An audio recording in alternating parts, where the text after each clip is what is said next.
मुर्दाबाद मुर्दाबाद मुर्दाबाद। महापौर होश में आओ, होश में आओ, होश में आओ। महापौर होश में आओ, होश में आओ, होश में आओ। निगम आयुक्त होश में आओ, होश में आओ, होश में आओ। बीजेपी मुर्दाबाद मुर्दाबाद मुर्दाबाद। भाजपा मुर्दाबाद मुर्दाबाद मुर्दाबाद। इनकलाब जिंदाबाद जिंदाबाद जिंदाबाद। इनकलाब जिंदाबाद जिंदाबाद जिंदाबाद।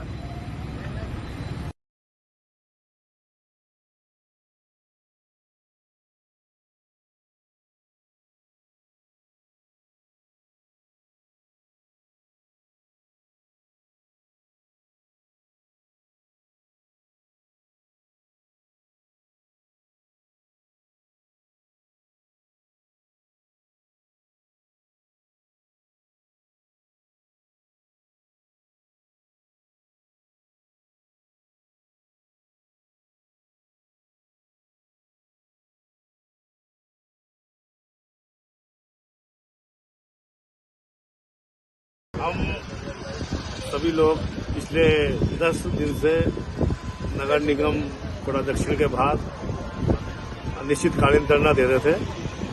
8 का 10वां दिन है, लेकिन नगर निगम कोटा दक्षिण का एक भी अधिकारी, प्रशासन का एक भी अधिकारी अभी तक हमसे ये पूछने नहीं आया कि आप लोग किस लिए धरने में बैठे हो, क्या समस्या है, क्या कारण है। हम कांग्रेस के समस्त जितने ही पार्षद हैं, 1.5 साल से हम हमारे वार्डों के अंदर निर्माण कार्यों को लेकर वर्क ऑर्डर जारी कराने की मांग कर रहे हैं, कार्य की मांग कर रहे हैं। जब से बीजेपी सरकार आई है, हमें अभी तक 1 रुपए का काम भी नगर निगम कोटा दक्षिण ने नहीं दिया है। और बीजेपी के जो पार्षद हैं, उनके काम यूआईटी से 2-2 करोड़ के काम लगवा दिए, नगर निगम से 1 करोड़ के काम लगवा दिए। सरकार आते हैं, उनके वार्डों में 5-5 लेबर बढ़ा दी गई है।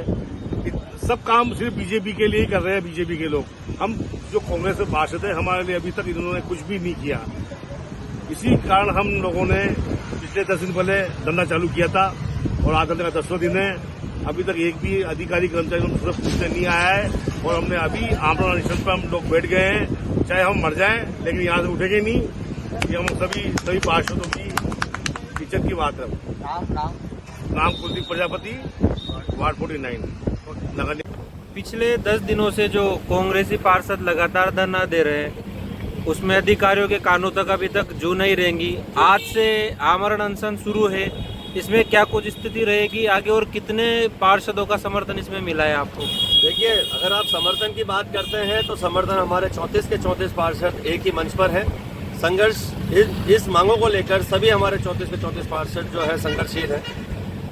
हम लगातार पिछले 9 दिन से हम संवैधानिक तरीके से और अपने लोकतंत्र की हद में रहकर हमारी मांगों को और हमारे क्षेत्र की जनता के विकास के लिए जो वर्क ऑर्डर्स हैं, उनकी हम लगातार मांग करते आए हैं। और विभिन्न तरीकों से हमने प्रयास किया कि ये सोती हुई सरकार और ये निगम प्रशासन के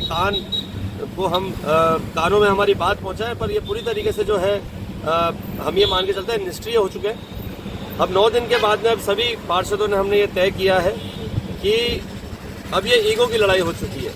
अगर जब हम शांतिपूर्ण हमारी बात को रख सकते हैं तो ये शांतिपूर्ण हमारी बात को सुन भी सकते हैं, पर फिर भी हम महात्मा गांधी जी के अनुयायी हैं, हम डॉक्टर भीमराव अंबेडकर के अनुयायी हैं।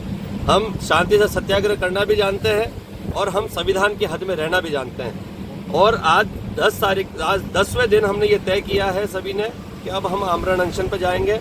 हमने 10 पार्षदों ने अन्न त्याग करके 12 बजे आज हमारा इस अनशन की हमने शुरुआत की है। जब तक हमारी मांग पूरी नहीं होती, जब तक हमारे वर्क ऑर्डर्स हमें नहीं मिल जाते, समस्त कांग्रेस समर्थित पार्षदों के क्षेत्र में 1-1 करोड़ के जो वर्क ऑर्डर्स हैं, 51 बोरिंग के वर्क ऑर्डर्स हैं, जब तक नहीं मिल जाते हैं तब तक हम लोग ये अनशन को नहीं छोड़ेंगे।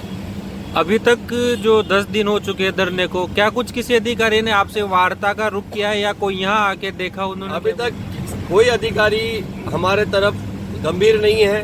हम लोगों ने पानी में जल सत्याग्रह किया, हम लोगों ने क्षेत्र के जो गड्ढे हैं जहाँ पर लोग गिर रहे हैं, चोटिल हो रहे हैं, दुर्घटनाग्रस्त हो रहे हैं, हमने वहाँ जाकर भी हम लोगों ने प्रदर्शन किया। हमने कार्यालय में भी जाकर किया, तो हमने घर पे भी जाकर घेराव किया। हमने हर वो तरीका अपनाया जिससे हमारे इस प्रशासन को, निगम प्रशासन को, भाजपा की सरकार के पास हमारी बात जाए। हमने यहाँ के जो लोकसभा के जो हमारे सांसद हैं, हमारे जो अध्यक्ष हैं लोकसभा के, सबसे हमारे देश की सबसे बड़ी पंचायत के जो मुखिया हैं वो हमारे यहाँ के सांसद हैं। उनके पास हमने 2 बार हमारी बात पहुंचाई, हमसे उनसे बात करने के लिए हमने समय मांगा, उन्होंने हमें समय देने से इनकार कर दिया।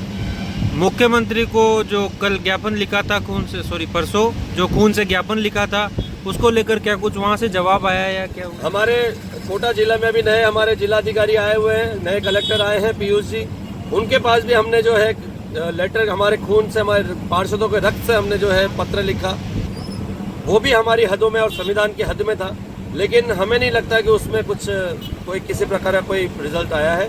हम ये मान के चलते हैं कि शायद ये जो जिला प्रशासन है, इनकी भी नई नियुक्ति हुई है, तो बेशक वो भी अपने हाथ पैर बंधवा के आए होंगे, उनके भी कहीं न कहीं हाथ पैर बंधे होंगे, इसलिए उन्होंने भी हमें कोई आश्वासन या किसी प्रकार का हमें जवाब नहीं दिया कि जिससे हमें ये लगे कि कहीं जिला प्रशासन हमारी बात को लेकर, हमारी समस्याओं को लेकर गंभीर है।